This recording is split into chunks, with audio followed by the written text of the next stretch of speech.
A paz do Senhor a todos.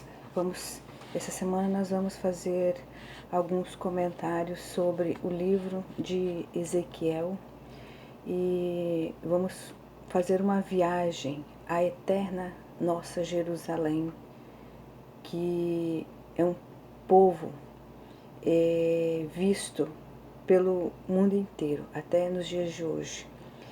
Mas para falar dessa Jerusalém eterna, nossa Jerusalém, a Jerusalém da Bíblia, é a mesma Jerusalém dos dias atuais, e falar do grande profeta Ezequiel, nós precisamos falar um pouquinho de quem realmente ele foi.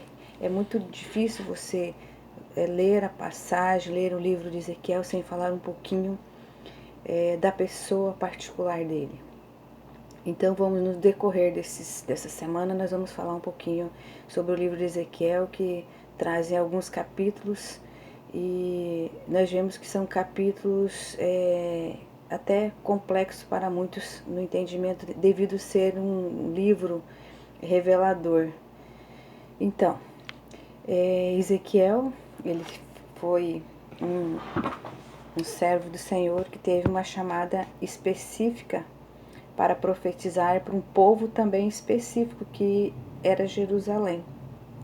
Ora, Jerusalém, uma terra que era para ser uma Jerusalém de paz, era para ser uma terra, em virtude de ser uma terra escolhida por Deus, porém o povo resolveu se rebelar contra Deus, e então Deus começou a olhar e ver que em Ezequiel se podia ver a integridade dele, e Deus então chamou Ezequiel para que ele fosse o profeta das mensagens de vida para aquele povo ali, um povo que vivia ali nas terras, um povo judeu que vivia nas terras ali próximo à Babilônia, onde era comandado pelo grande e sanguinário Nabucodonosor.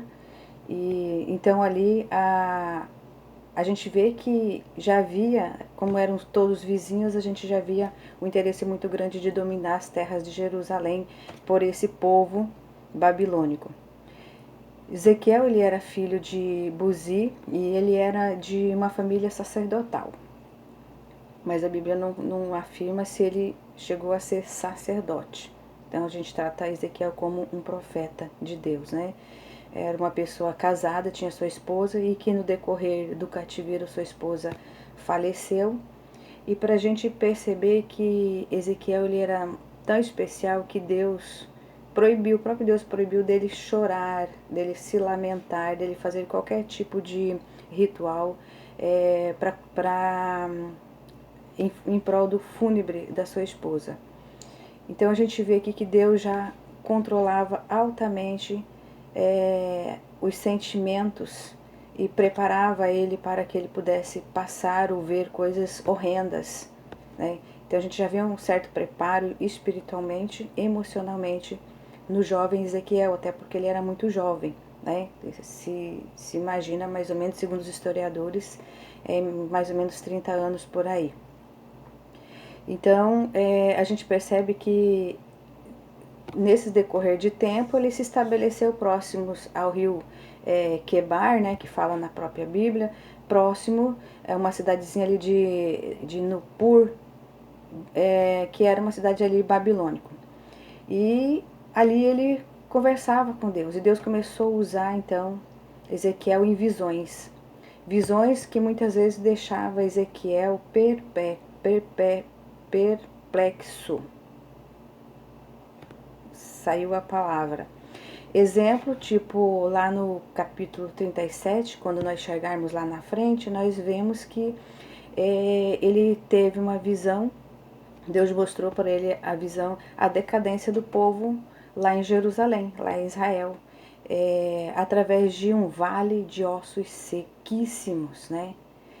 Um povo que Deus mostrou para ele que há muitos anos estavam lá. Agora cativeiros, há 70 anos, uma nação inteira cativas pelos babilônicos, né? E em virtude de quê? Em virtude que eles, nós falamos no início, que eles resolveram se rebelar contra Deus, profanar, se prostituir, e aí por diante todos os pecados abomináveis diante de Deus. Então Deus retirou-se daquele povo e deixou eles à própria sorte. E agora, como era um povo já prometido por ser abençoado por Deus, Deus resolveu a restituir e usou então o profeta Ezequiel para profetizar que aquela cidade iria ser restituída, mas eles teriam que ser ensinado novamente, teriam que ouvir a palavra de Deus, eles teriam que se converter, eles teriam que voltar para a direção do Senhor para que eles pudessem ser libertos daquele cativeiro, né? Então, 70 anos de perversidade, 70 anos de lamentação. Tá, mas a lamentação era dos povos que ali conviviam, porque eles estavam escravos. E ali não era só os injustos que estavam sofrendo mais, já eram também os filhos do Senhor que estavam no meio ali daquela nação e que sofriam. E muitos, com certeza, no decorrer desses 70 anos, morreram. Morreram no deserto, morreram no cativeiro, morreram de sofrimento, morreram de tristeza. E isso Deus se incomodou, porque ali estava acontecendo muitas mortes, muitos assassinatos de pessoas inocentes, dos profetas de Deus, das pessoas de Deus que estavam ali. E as pessoas eram mortas, assassinadas, cruelmente assassinadas. E isso Deus, então, se incomodou e por fim ele começou a trabalhar na vida então de Ezequiel para que ele pudesse ser o porta-voz de duras mensagens para aquele povo, mas que era uma mensagem de conversão, uma mensagem de livramento, de restituição daquelas terras. E então, hoje não é diferente. Nossos profetas de hoje também têm profetizado na nossa terra brasileira, no nosso mundo, no nosso planeta Terra. Tem profetizado, Deus tem mostrado, assim como mostrou para Ezequiel a situação, a decadência daquele povo rebelde, Deus está mostrando a situação de muitos povos, multidões rebeldes também nos dias de hoje, que não dão crédito às coisas de Deus, não dão crédito aos estatutos, à palavra do Senhor. Não estão querendo ouvir a verdade, estão rejeitando, e o Senhor está usando profetas nos dias de hoje como usou Ezequiel naquela época. E Ezequiel foi um homem taxativo, fiel, íntegro. E por mais que ele ficasse perplexo com as visões que Deus dava para ele, das situações, das decadências, ele obedecia e ele não questionava. Apenas conversava com o Senhor e entregava toda a sua confiança no Senhor. Assim o Senhor, e ali o Senhor estabeleceu um tempo para aquele povo e estabeleceu também um tempo de restituição. E assim é nos dias de hoje, o Senhor ele estabeleceu um tempo para esse planeta Terra que viver os seres humanos. Nós, seres humanos, nós também temos um tempo limitado, porque a nossa vida ela é regida de início, meio e fim.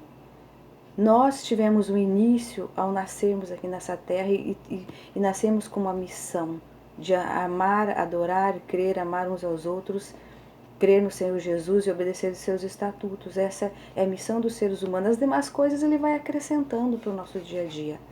É o que a Bíblia diz. E hoje a pergunta você tem dado ouvido aos profetas de Deus?